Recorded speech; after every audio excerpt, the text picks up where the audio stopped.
than they are of hardworking Americans. See, they've made an evaluation that they have to appease the Marxist base, that they're so concerned that they'll lose their jobs if they don't appease the far left in their party. And they sat in a back room and they made the calculation that they would rather shut the government down and impose all this pain on the American people because they believe the Marxists, the far left in the base, are more active than hardworking Americans, people who go vote. And so they made the calculation that it's worth it to them. Every day gets better for us. We'll use the pain as leverage. For what? To prove to the far left base that they won't give in, that they'll fight Trump and fight the Republicans. What are they fighting? It's a clean CR. It's the same level of funding that they have voted for as recently as earlier this year. They are Biden-level policies and spending. This is not some Republican wish list. We don't have any of our priorities in this at all. It's the Democrats' own product. But they have decided to flip the script this time because they were getting too much heat from the far left. The facts are so simple. And I'll give you Exhibit B as to why this is so true. On Friday, there was a little bit of a seismic shift in politics. All of you noticed it over the weekend. We saw our clearest sign yet that this radical insurgent movement in the Democrat Party is succeeding. And they are ending what has always been known as the Democrat Party in America. After a months-long pressure campaign from the far left, House Minority Leader Hakeem Jeffries finally relented. He gave in, and he gave his endorsement to the socialist running to be mayor of New York City. The House Democrats have chosen a side. They were forced to by that far left that they're so terrified of, and they've shown the world what they really believe. There is no longer a place for centrists and moderates in their party. The candidate that they have endorsed, Mamdani, is somebody who we've talked about a lot from this podium. He's sympathized with Hamas and openly embraced anti-Semitic language. He has called to, quote, seize the means of production because he is a Marxist. He's called to abolish our borders, to abolish and end immigration enforcement, to defund the police and to legalize prostitution, among a long list of hits that I could share with you. Zoran Mamdani is expected to take the helm of one of the most important cities in the world and the largest city in America. And he now has the full blessing of the Democrat leader in the House of Representatives. It is shocking. And that leader and all the other Democrats are going to co-own the consequences of what they do to America's largest city. Every reporter in this room should be asking every House Democrat individually whether they too agree with Hakeem's endorsement of the Marxist agenda. It's an extraordinary moment in the history of American politics, as this is not the kind of history that we need to be making. What we're witnessing is truly the end of the Democratic Party as we've known it. And even some Democrats are now saying that out loud. You can see it in their interviews. I watched one last night. All this is directly related to the Democrats' shutdown show. Why? Because just like they decided to save their own skin, that they had to endorse the Marxist Mamdani in an unprecedented move, they have also decided they had to shut down the government in an unprecedented move. No matter the pain it inflicts upon hardworking American people, they were simply more afraid of the Marxists in their party than they are of voters. For the sake of our country, we pray that their calculation is wrong. We believe it is dead wrong. And as much as they try to obscure it, as much as they try to distract you, as much as they try to say that it's about any other issue under the sun, all those issues were always scheduled to be decided. Healthcare, the expiring Obamacare subsidies, the NDAA, the appropriations, all these other things, it was always on the calendar for Republicans and Democrats to hash it out in October, November, and December. This is not a surprise to Republicans. It's not a surprise to Democrats, and they all know it. That is the only thing they could grasp onto to try to give some sort of argument, to try to give cover for the fact that they're running from the far left base of their party. Facts are facts. And the ball is fully in the court of the Senate Democrats now. Who are they going to respond to? The American people. I think hardworking American families need to be a little more vocal. I think they need to call some of these Senate offices and tell them to stop the games. They need to know they should fear the American people worse than the Marxists who are trying to take over their party. And my friends, that is exactly what is going on right here. Now, I want to zoom in because we have a special guest and just focus on a group of men and women who are seeing the impact of this shutdown in their bottom line every single day, and that is America's small business owners. See, small businesses are the largest employers in our country. But unlike Washington Democrats, they don't have the luxury to wait out this shutdown. For many of them, federal contracts have been frozen, SBA loans and support have dried up, and business has dropped off due to uncertainty in the markets. A survey of small business owners across the country found that for the 1 in 5 small business owners who rely on government contracts, this shutdown is forcing them to pull back on their investments. And what are those investments? It's new hires, new jobs, it's supplies and services. They have to pull back on those things so that they can make payroll work, so they can keep their employees employed. One business in Raleigh, North Carolina that relies on federal environmental approval said this, quote, "The backlog that is generated by the shutdown will last long beyond today." Another business in Georgia, Ms. Loeffler's home state, specializes in home repairs, added, quote, "When livelihoods are affected in such a manner, home repairs and projects get delayed if not canceled. Our government shutdown is a threat to us all." For American businesses that rely on loans from the SBA, each day means crucial dollars lost, and that affects every American at the end of the day. Small businesses across the country are being forced to go without roughly $170 million in SBA-backed loans each day, and that adds up to $4.5 billion in blocked loans just over the course of this shutdown so far.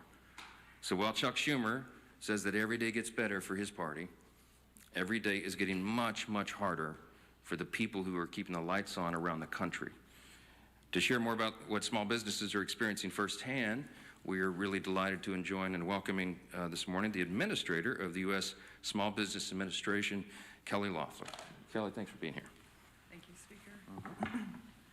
Thank you so much. Good morning. Thanks for being here. Well, thank you, Speaker Johnson, and the leadership gathered here. And I want to start out by thanking you all on behalf of America's 36 million small businesses for passing a clean funding bill to keep the government open, and for passing the largest working family tax cut in American history, saving taxpayers a $4 trillion tax hike that Senate Democrats voted for, congressional Democrats supported. Now, that tax cut is a big reason why we've seen a historic comeback for our nation's economy under the leadership of President Trump and congressional Republicans. Prior to the Democrat shutdown, the data was very clear. Small business optimism was at 7-year highs. Wage growth was outpacing inflation for the first time in 4 years. GDP growth was 3.8%. Deregulation, energy dominance, and fair trade were finally back. For the first time in years, America's small businesses felt the wind in their sails. They were taking on new capital to hire, expand, and invest. Now, that confidence manifested itself at the SBA through a historic demand for capital exceeding $100 billion for the first time in the agency's 72-year history under President Trump's leadership. That includes $45 billion, a record $45 billion, in SBA loans to 85,000 small businesses in fiscal 2025, the most ever approved by this agency, thanks to confidence in the Trump economy. But today, 27 days later, as the Speaker said, Senate Democrats have intentionally put that momentum at risk.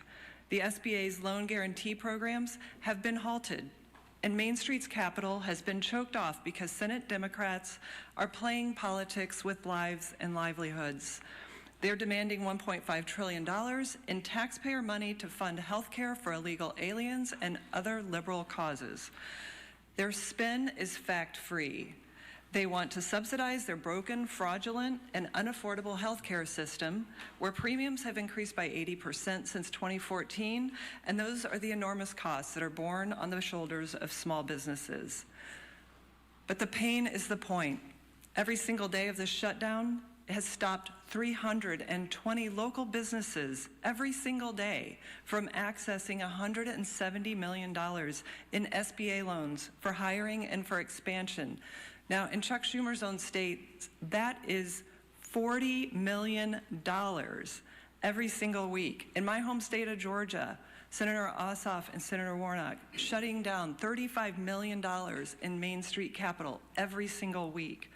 So on day 27, all of that adds up to 6,000 small business loans that have been prevented from receiving upwards of $4 billion in Main Street lending.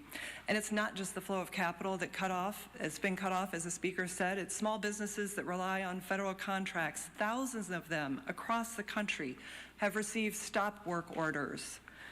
Thousands more who rely on federal workers as their customers are seeing their revenue dry up.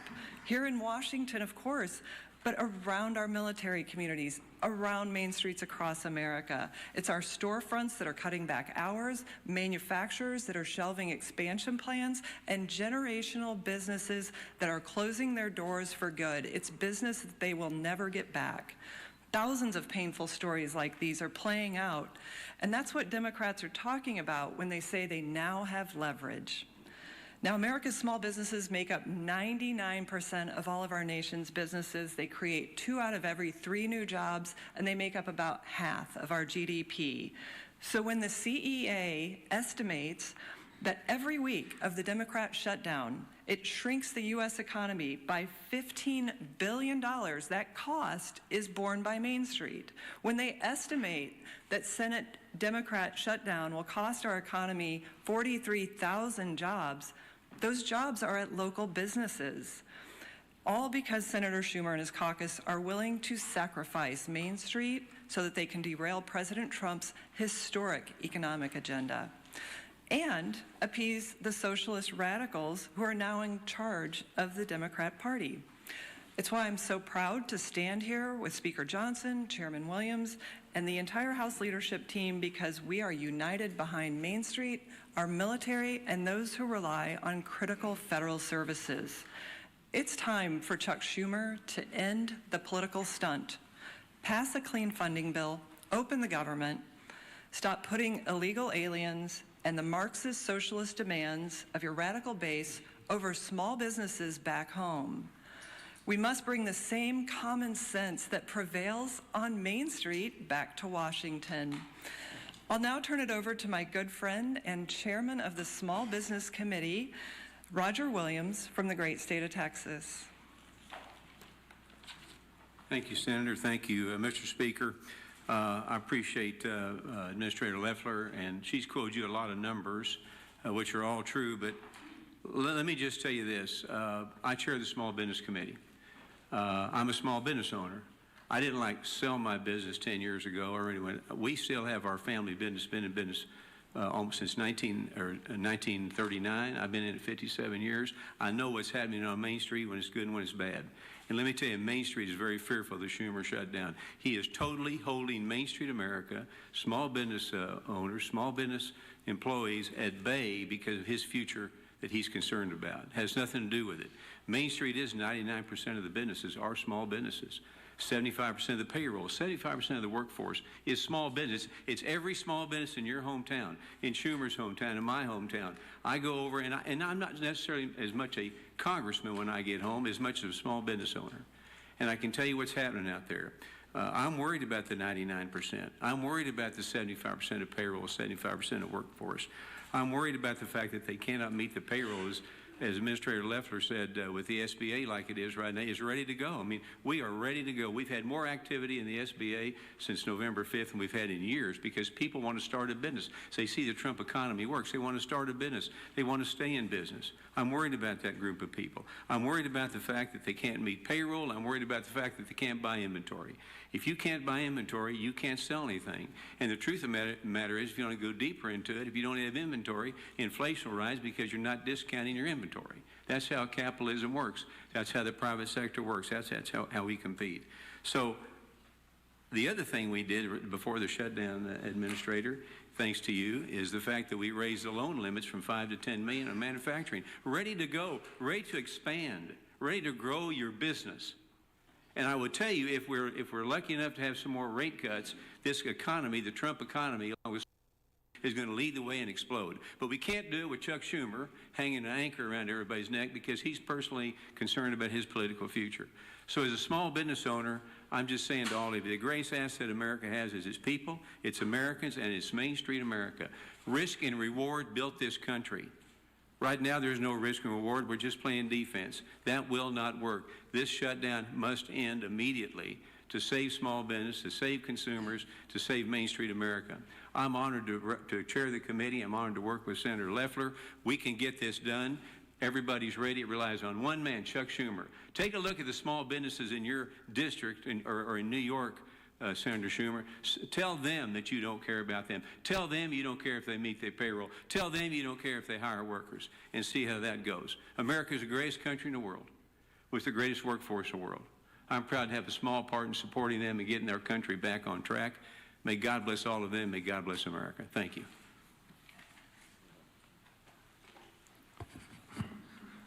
Well, thank you, Chairman Williams, for all you do to support small businesses, to really epitomize the backbone of our economy. And Administrator Loeffler, thank you for coming and for what you're doing to help small businesses grow in every corner of this country. Unfortunately, as Administrator Loeffler pointed out, those small businesses are struggling like millions of families all across America. Why? So that the Democrats can get leverage. Who knows who they want leverage over? They can't articulate it. They've laid out $1.5 trillion wish list of crazy items like giving taxpayer-funded health care to illegals. In their bill to give that taxpayer funding to illegals, they actually gut rural health care. Democrats gut $50 billion out of rural health care. They want to talk about health care? They're the ones making it harder. And of course, they don't want anybody to remember facts. Facts like when we moved the working families tax cut through this Congress. Unfortunately, not a single Democrat wanted to support that because it involved preventing a tax increase. The party that's now gone all the way over, full bore into socialism. As the Speaker talked about, Hakeem Jeffries is now all in for the socialist agenda of Mondami. He is the head of their party now. When he gets elected mayor of New York, he's given the marching orders to the rest of the Democrats. And they want to raise taxes on everybody. They call you rich. Anybody who works for a living is going to be rich, and they're going to raise your taxes to get government-run grocery stores and the lunacy that comes with that. That's the Democrat agenda. It's not about improving health care because, again, in their own alternative bill, they want to gut rural health care. You know what else they work to do? In the working families tax cut, we had a provision that would have lowered premiums by 11%. According to CBO, it was scored to lower premiums on families. It's called CSR. You can go look it up. It's something that has been out there as an idea for a long time. We actually put it into bill language and text and passed it through the House. But Democrats used a parliamentary maneuver under the Byrd rule to get that removed because they don't care about families. They don't care that that provision would have absolutely lowered premiums by double digits for families who are paying too much for health care. And then not only did they get it removed, Democrats in the Senate bragged, still to this day on their website, bragged that they removed it. They want to tell you it's about health care. It's not. They really told you what it's about. It's about getting leverage, showing off to their radical Marxist socialist base that they're fighting Donald Trump because they're still angry about the results of the November election. And in the meantime, real families are struggling. Every day the number grows higher. Yesterday, Senator Gallego went on to meet the press. And he was asked when Democrats would reopen the government. And he said, quote, "I'm not looking at a timetable. I'm looking at everyone's personal pocketbooks." Now, Senator Gallego, you ought to be looking at the pocketbooks of those single moms who right now are facing losing their WIC payments, facing losing their SNAP payments. And if Senator Gallego's not sure how many people that is, we've been told by the administration how many people will stand to lose real benefits, SNAP benefits, food stamps for kids. 42 million people will lose those benefits in just a few days. Senator Gallego, look at their pocketbooks. WIC, Women, Infants, and Children Program, helps feed 7 million low-income moms and infants. Senator, go look at those pocketbooks. And who knows what your real motivation is. But I'll tell you what their motivation is. Their motivation is just to put food on their table for their kids. And every Republican and Democrat, every Republican in the House and Senate voted yes to put that food on the table. And Democrats keep voting no. They keep voting to shut the government down. And it's having an impact on millions of people. Head Start, which is a program that funds education and nutrition services for 800,000 kids under the age of 6. You hear this theme over and over again now. Who the Democrats are using for leverage and hurting is kids and nutrition programs. That's who they've chosen to target. And it's real harm and real pain that they're causing. But then it gets even bigger. Just today, the American Federation of Government Employees, large union, came out and said, quote, "It's time to pass a clean, continuing resolution and end this shutdown today. No half measures and no gamesmanship." And the union went on to say today, quote, "Because when the folks who serve this country are standing in line for food banks after missing a second paycheck because of this shutdown, they aren't looking for partisan spin. They're looking for the wages they earned. The fact that they're being cheated out of it is a national disgrace." And they're right. It's a national disgrace what Democrats are doing to good, hardworking people, to women, infants, and children who are just looking to this town and saying, what are these Democrats doing? What happened to your father's Democrat Party? It's a mirage of what it used to be because the socialists have taken over. This is what Marxism and socialism looks like. Government workers standing in food bank lines, children going without food, and Head Start nutrition programs so that Democrats can use you as leverage. It's a national disgrace, and it needs to end now. We stand ready to get that job done. We voted to get that job done. It's time they stop playing this game that's harming millions of people. Our whip, Tom Emmer. We're now on day 27 of the Democrats' shutdown, and the consequences are getting more severe every single day. Over the weekend, we saw federal workers lined up at food banks, as our majority leader was just saying, as they are being forced to figure out how to feed their families. We saw control towers at major airports such as Dallas, Fort Worth, Newark, and Phoenix facing significant staffing shortages. And if the Democrats fail to pass our clean CR and reopen the government this week, more Americans will miss their hard-earned paychecks. Some states will be forced to cut off SNAP benefits, including my home state of Minnesota. Thankfully, the Trump administration and private sector companies have stepped up where Democrats have refused. President Trump has found creative solutions to help pay our troops and fund WIC benefits for moms and young children for just a little bit longer. DoorDash announced yesterday that they will help support Americans by delivering free meals to food banks and waiving delivery and service fees on grocery orders for SNAP recipients. But these are Band-Aid solutions to the Democrats' self-inflicted shutdown problem. Remember, it doesn't have to be this way. There is a nonpartisan government funding bill sitting in the Senate ready to be sent to President Trump's desk immediately. We just need 5 Senate Democrats to come to their senses, do the right and reasonable thing, and support our clean CR.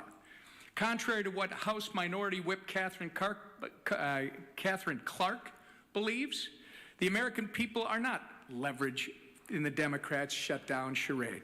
And we refuse to negotiate under hostage conditions, nor will we pay a ransom. So our message today is the same as every other day, and we're glad to see, as the majority leader mentioned, that the American Federation of Government Employees, by the way, the largest government employee union, 820,000 federal employees, have joined us in saying enough with the political games, support our clean CR, and reopen the government like your constituents' livelihoods depend on it, because they do. With that, Mr. Speaker. Thank you. Yeah, Manu, go ahead. It's now been more than 5 weeks since the House has last met and last voted. But even during the government shutdown, House committees could still meet, there could still be markups, there could still be oversight hearings, bills could still come to the floor. So why not do that rather than have members back home in their districts? Why not bring them back here and do the work that they were elected to do? Yeah, so we're evaluating this day by day. The House did its work. I've said it over and over and over. And the most important thing is to get the government open. It's the #1 priority and #1 responsibility of Congress, and the Senate Democrats have chosen not to do it. We think that is paramount and of paramount importance to everything else. There is plenty of time in the remainder of the calendar year to do all the things that are the must-pass pieces of legislation and all the negotiations that I referenced earlier today. And we are anxious to get everybody back to regular legislative session. But there cannot be a regular legislative session so long as the government is closed and Americans are feeling so much pain. We won't do that. Now, in the meantime, Republicans, I don't know what the Democrats are doing other than publicity stunts, but I can tell you the House Republicans are doing some of the most meaningful work of their careers. They are in their districts working around the clock with their constituents, helping them not only to negotiate the crisis that's been created by this Democrat shutdown, but all the other matters that they need to attend to. And I'm hearing from them individually. They are having some of the most meaningful interactions at a time of great crisis with their constituents that they've ever had, and that's really, really important. So I don't want to pull them away from that work right now when their insight and their counsel and their assistance and those of their staff, who, by the way, aren't getting paid soon, that is most essentially needed right now back home. So we have work to do here. We'll get back on the floor as soon as we are and can, and in the meantime, as soon as the Democrats allow us, and in the meantime, the committees, the chairs of all the committees, and the active members of those committees are still churning the work out. They're not doing a markup right now in a formal meeting, for example, but they are still doing very meaningful work. Oversight. The oversight responsibility of the House continues to work. You might have noticed the Oversight Committee dumped its 3rd batch of files from the Epstein matter just a number of days ago. 43,000 pages of documents are out there, including Epstein's own personal flight logs, his financial ledgers, his daily calendar and diaries. All those things are out now in the public. And so all these essential functions of the House of Representatives continue in earnest.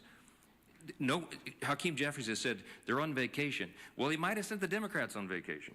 But House Republicans are doing very important, very essential work around the clock. Yes, go ahead, Melanie. SNAP benefits are going to run out after this week. Yes. The USDA said they're not going to tap into a contingency fund in order to ensure those benefits get paid. Do you think the administration should tap into those funds or find other sources in order to ensure that millions of Americans do get paid? Well, look, I can tell you the administration has worked, as you all know, very creatively and very hard to limit the pain on the Americans because of the Democrats' shutdown. And the SNAP benefits is a unique situation. I got a summary of the whole legal analysis, and it certainly looks legitimate to me. The contingency funds are not legally available to cover the benefits right now.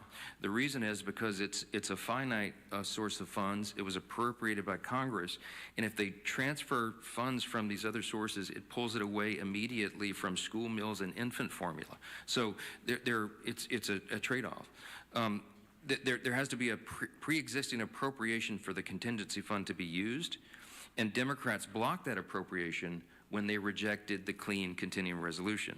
So the way to make this stop immediately is we just need a handful. We need 5 more Democrats in the Senate to do the right thing, wake up and say, I'm going to say no to the Marxist far-left pressure, and I'm going to do what's right by the people, the 42 million Americans in this country who rely upon this essential nutrition assistance.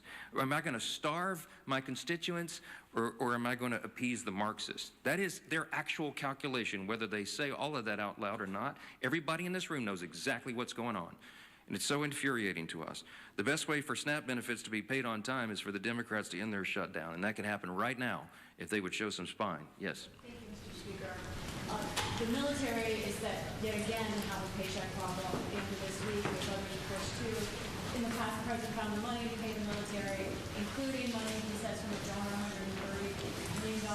Do you or any of your staff know who that donor was? And also, do you believe that the military will miss that paycheck, or is it your understanding that that money will be found again?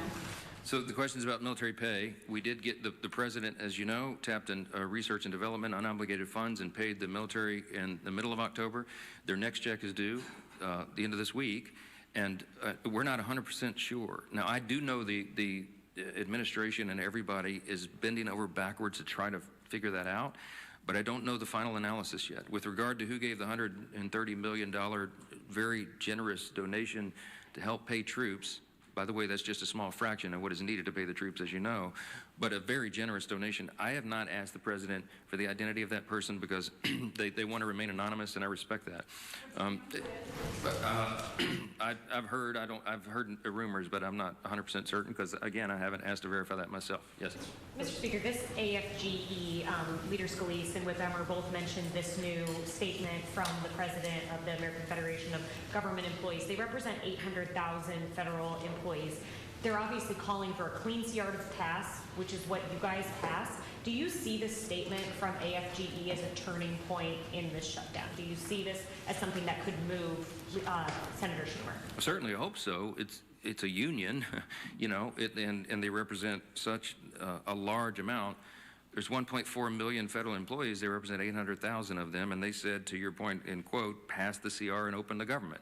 It couldn't be more clear, and because they understand the reality of this. These are federal employees. Many of them watch carefully what happens here in the halls of Congress. They know that this whole thing by the Democrats, the entire shutdown, is a charade, because they know, and anybody who pays attention knows, we always were going to arm wrestle over the remaining issues on the table this year. And they're tired of the distraction, and it's hurting their families, and people are suffering real hardships. They really are going to the food pantries out now to feed their families. It's shameful. We're the greatest nation in the history of the world. We've got to be able to operate, and we can't allow a rise of Marxist and far-left activists in one party to shut down the entire operation of the federal government, and that is exactly what they are allowing them to do. The Democrats have got to come to their senses. You can endorse communists all you want, but at least keep the government operating for us. That's our plea. It's pretty simple. Yes, sir. Second round. Is there any work being done on a Republican solution to the health care cliff? I mean, there's been talk in the past about HSAs, about, you know, a short-term plan. Any work being done? You said it can be done at the end of the year, but surely there must be some preliminary work. Yeah, I've been carrying this visual aid around waiting for this question for a while, okay?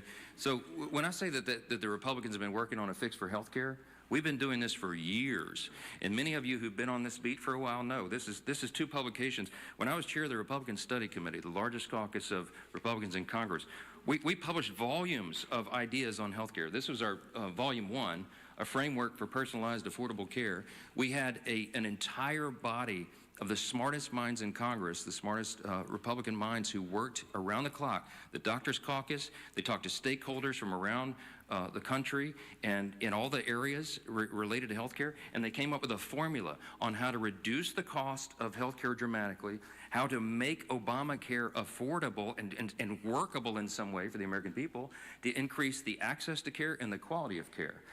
And these ideas have been on paper for a long time. There's volumes of this stuff, volumes of it. What we're doing right now, what we have been doing, what we were already doing, because we knew we were coming up to the end of the year, and we know that healthcare is a major burden for the American people. Déclaration chef Sam Basla, t'as dit Kai Blanche, non, c'est chef Sam Basla, Mike Johnson avec acolyte Lio, tout si là qui fait partie de comité républicain qui a dirigé Chambre des députés yo te nan micro la presse y a décrit situation. Yo parlé déjà, c'est un tel fait par exemple 820 millions employés l'État qui ont même demandé à démocrates pour yo frapper pour communiste en que madame Nanso dit là socialiste pour que yo capable débloquer gouvernement gen 800 000 timoun qui pas bénéficier de programme Head Start là donc yo pas ka à l'école en plus pas gen manger pour yo d'après ça parlementaire yo fait comprendre programme ça yo que nous te parlé de yo déjà gen programme food simple également 42 millions femmes avec l'autre monde qui impliqué là-dedans pas capable bénéficier même avec programme week pour ti monde qui fait fête mesdames qui enceinte qui fait accoucher yo tout yo pas gagner bénéfice si là yo parce que gouvernement en place là il pas capable aider yo 42 millions moun a prêté grand goût journée jeudi ti bénéfice que yo conjoint dans SNAP food stamp ensemble avec WIC yo pas capable tomber dans bol yo selon président chambre député yo n'a pu parler de Mike Johnson avec une quantité collègues républicains qui étaient même a décrit situation monsieur fait comprendre que démocrates aujourd'hui dans son paquet marxisme que yo yé, un paquet socialiste communiste qui a fait supporter Mamdani qui va bailler l'ordre lorsque il va venir élu dans la cour New York, même si c'est pas monsieur qui chairman, même si c'est pas lui-même qui principal responsable parti démocrate là, ou comprendre que monsieur a pu vouer tout il a fait mon peur tout, côté que il faut comprendre que c'est Mamdani qui va take over parti démocrate là. Rapidement, on a fini avec bulletin de nouvelles ça qui est longue à cause d'intervention monsieur Damio qui jusqu'à maintenant a parlé. N'a pas faut connaître ça qui concerne Haïti. Ancien gouverneur pays Canada, madame Michael Jean qui gagne code lombrique enterré en Haïti. Manzem qui sorti dans silence li mettait une vidéo et dans vidéo ça nous résumé pour côté que madame Michael Jean lui proposé pour arriver à organiser un véritable congrès et un véritable rassemblement qui peut réunir une quantité de dirigeants haïtiens côté que va décider qui l'autre orientation y a bail pays a réviser système politique qui gagne kounya là qui pas bail résultat qui pas bail rien comme garantie à population qui va avoir bon résultat, c'est pour tout le monde mettre mais non pas là pour que vous capable faire un autre projet qui va plus bon résultat casser chaîne division avec un pouvoir temporaire, un pouvoir de transition qui pas jamais fini, qui pas porter résultat non plus, c'est pour population haïtienne non. Madame Michael Jean dit pas de pays, pas de sécurité tant que Jean Haïti est là pour nous comprendre qu'il a fait progrès, la fonctionner, avancer. Non, c'est pour tout le monde mettre maintenant pas là. En plus c'est pour nous retirer mais étrangers qui fait mémise sous pouvoir, sous richesse en deux pays d'Haïti, c'est pour nous retirer groupe qui soit disant dit aider Haïti qui va faire rien, c'est pour nous retirer dans contrôle politique là, dans contrôle machine politique là en dedans pays là. Madame Jean Lépilion pour dire attention, déclaration ou bien vidéo ça que n'a regardé là à cause parole que m'a dit là puis gagne pièce pour nous mettre dans tête moi intéressé à aucun poste, à aucun pouvoir en dedans pays d'Haïti non. Moi dit ça me dit là comme petit pays qui t'a remis ouais, pays d'Haïti li changer. Madame dit retirer ça dans salon quel que soit mon nom, il pas gagne du tout pour l'occuper aucun poste en dedans pays d'Haïti dès qu'il s'agit de pouvoir politique. Et ne ça ne pas oublier du que madame fait déclaration ça li gagne liaison gagne rapport relation avec ça qui a passé en dedans pays d'Haïti mais menace ou bien pression qu'a fait sous soi-disant dirigeant qui Haïti pour que yo capable arriver organiser élection d'ici février l'année prochaine pour capable mettre un autre président sous pouvoir en dedans pays. Madame Massé dans couloir caché, vous comprenez ça me douleur l'a chauffer pour venir monter terrain là moi me laisse ça nous connaît puis me coûte pour me capable